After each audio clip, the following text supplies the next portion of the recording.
Merci de l'intérêt que vous portez à mon livre, à l'ombre du raisonnement. C'est le fruit de 40 ans de travail et d'expérience que j'ai cumulé dans le domaine de la psychothérapie. Lorsque j'ai écrit ce livre, je pensais pas tellement à mes collègues psychologues et psychiatres, qui de toute façon savent déjà tout, mais aux personnes qui sont venues me consulter pendant toutes ces années et avec lesquelles je n'ai souvent pas trouvé le temps de leur expliquer les choses comme j'aurais souhaité. Ce livre est écrit avec des mots simples que tout le monde devrait comprendre sans besoin de consulter un dictionnaire, mais aussi précis et exact que possible par rapport à nos connaissances actuelles. J'espère que vous aurez plaisir à m'accompagner à travers les pages de ce petit livre condensé que je considère comme une sorte de promenade dans une montagne souvent mystérieuse du raisonnement humain, où j'aurai l'occasion de signaler et d'expliquer un certain nombre de plantes et d'arbres très particuliers, en passant par exemple par les contes des frères Grimm et les voyages en montagne du niveau supérieur de l'entraînement autogène. Il y aura certainement quelque chose de nouveau à choisir pour tout le monde, mais vous n'avez pas besoin de prendre le tour avec moi.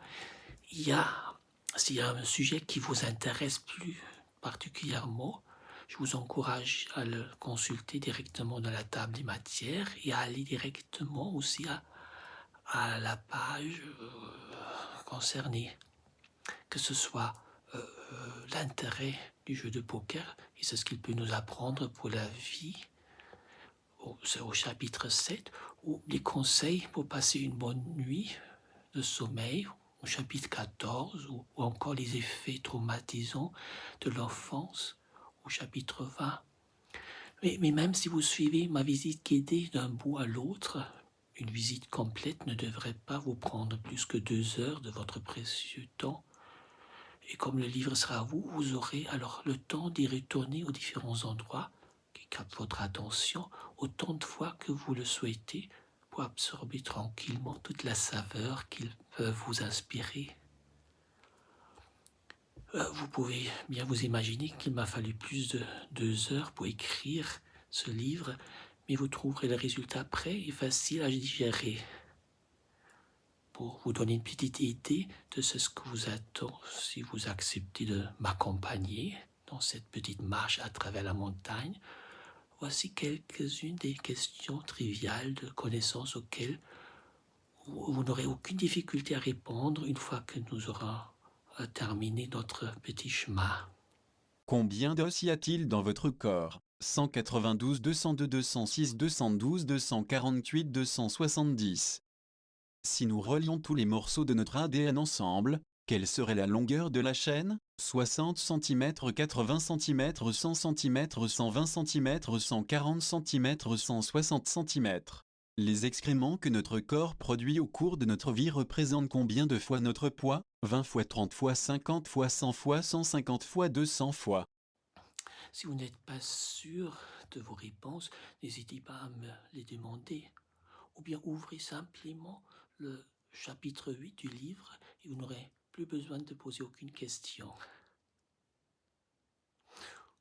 Ou les questions suivantes liées au chapitre 15 et 16 du même livre, voyons. Qu'est-ce que notre cerveau capte le plus facilement? Des listes de mots, des thématiques, des histoires, des diagrammes logiques, des interdictions, des directives.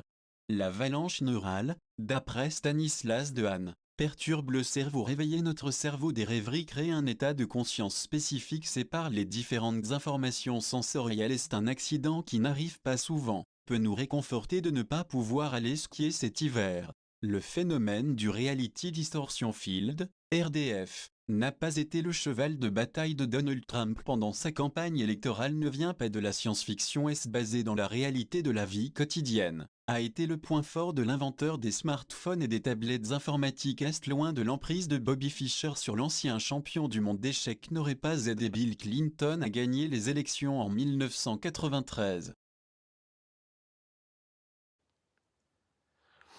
Certaines de ces questions vous ont peut-être semblé difficiles. Je veux vous garantir qu'ils ne poseront plus de problème à la fin de notre petite journée de marche et d'exploration de cette montagne fascinante et mystérieuse qui se cache en nous à l'ombre du raisonnement.